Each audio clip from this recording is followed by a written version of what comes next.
విజయనగరం జిల్లా భోగాపురం అంతర్జాతీయ విమానాశ్రయం ప్రారంభోత్సవ నేపథ్యంలో ప్రాజెక్టు ప్రాధాన్యతను చాటి చెబుతూ కోట జంక్షన్ నుంచి భోగాపురం ఎయిర్పోర్ట్ వరకు భారీ ర్యాలీ నిర్వహిస్తున్నారు. ఈ ర్యాలీ ద్వారా ఉత్తరాంధ్ర అభివృద్ధిలో భోగాపురం అంతర్జాతీయ విమానాశ్రయం ఎలాంటి కీలక పాత్ర పోషించబోతోంది, ప్రారంభోత్సవ ఏర్పాట్లు ఎలా సాగుతున్నాయి అనే అంశాలపై నెల్లిమర్ల ఎమ్మెల్యే లోకం మాధవితో మా ప్రతినిధి దేవి ఫేస్ టు ఫేస్. ఆగస్టు 1వ తేదీన ప్రధాని నరేంద్ర మోదీ చేతుల మీదుగా భోగాపురం అల్లూరి సీతారామరాజు అంతర్జాతీయ విమానాశ్రయం గొప్పగా ప్రారంభోత్సవం కానుంది. అయితే నేడు కోట నుంచి భోగాపురం వరకు కూడా అనుసంధాన ర్యాలీ అనేది నిర్వహిస్తున్నారు. దీనికి సంబంధించి మనతో మాట్లాడడానికి నెల్లిమర్ల నియోజకవర్గ ఎమ్మెల్యే లోకం మాధవి మేడం అయితే ఉన్నారు. మేడం గారికి మరిన్ని విషయాలు తెలుసుకుందాం. మేడం, ఎలా ఫీల్ అవుతున్నారు? భోగాపురంలో అంతర్జాతీయ విమానాశ్రయం ఎంత త్వరగా పూర్తవుతుందని ఎవ్వరు కల్లో కూడా ఊహించుంటారు. ఎలా ఫీల్ అవుతున్నారు? ఖచ్చితంగా ఇది చాలా శుభ పరిణామం అమ్మా.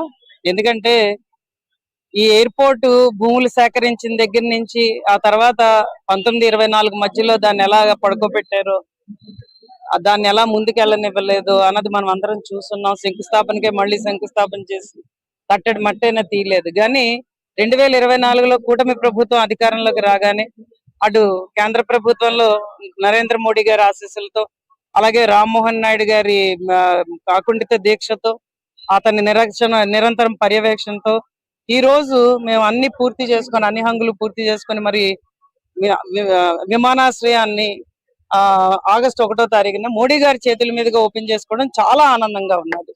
ఎందుకంటే ఈ విమానాశ్రయం మన ఉత్తరాంధ్రకే కాదు, ఆంధ్ర రాష్ట్రానికే కూడా ఒక మణిహారం అని మన చంద్రబాబు నాయుడు గారు చెప్పుకున్నారు.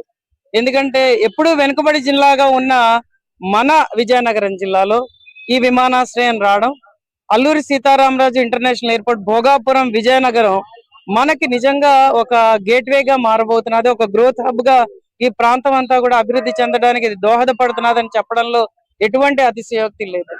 సో నేనేంటంటున్నానంటే ఈ విమానాశ్రయం 2 ఏళ్లలోనే అన్ని హంగులను పూర్తి చేసుకొని దాని అనుసంధానమైన రోడ్లు చాలా మటుకు పూర్తి చేసాం. ఇంకా చేయాల్సినవి ఉన్నాయి. అవి కూడా త్వరితగతిన పూర్తి చేసే విధంగా చేసుకొని ముందుకు వెళ్తామని కూడా ప్రజలందరికీ తెలియజేయడం.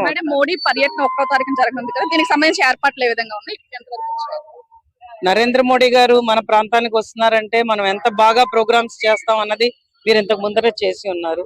విశాఖపట్నంలో ఒక ప్రోగ్రామ్ చేసాం. యోగాంధ్ర ప్రోగ్రామ్ ని ఎంతో ఘనంగా మనం నిర్వహించిన విధానం కూడా మనం చూసాం. ఈ రోజు ప్రజలందరూ కూడా ఈ ఎయిర్పోర్ట్ ఓపెనింగ్ కి నరేంద్ర మోడీ గారే వస్తున్నారు అన్న విషయం తెలుసుకొని, ఎందుకంటే ఆయన భారతదేశానికి ఒక ప్రధాని కాదు, ఒక తండ్రి లాంటి వారు. ఎప్పుడు కూడా మహిళల రక్షణ కోసం, భారతదేశ రక్షణ కోసం అనునిత్యం కృషి చేసి పాటుపడే వ్యక్తి ఆయన.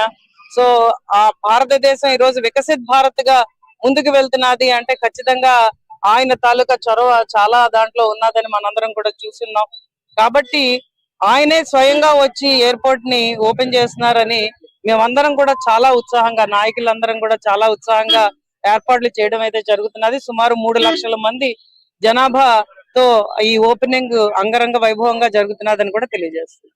చూసారు కదా, ఈ ఆగస్టు 1వ తేదీన నరేంద్ర మోదీ చేతుల మీదుగా భోగాపురం ఇంటర్నేషనల్ ఎయిర్పోర్ట్ ప్రారంభోత్సవం జరుగుతుందని, దీనికి తగ్గ ఏర్పాట్లన్నీ కూడా అధికారులతో సమన్వయం చేసుకుంటూ ప్రజాప్రతినిధులు అందరం కూడా పూర్తి చేస్తున్నామని కూడా లోకం మాధవి తెలియజేస్తున్నారు. కెమెరా పర్సన్ కిషోర్ తో దేవి, ప్రైమ్ 9 న్యూస్, విజయనగరం నుంచి.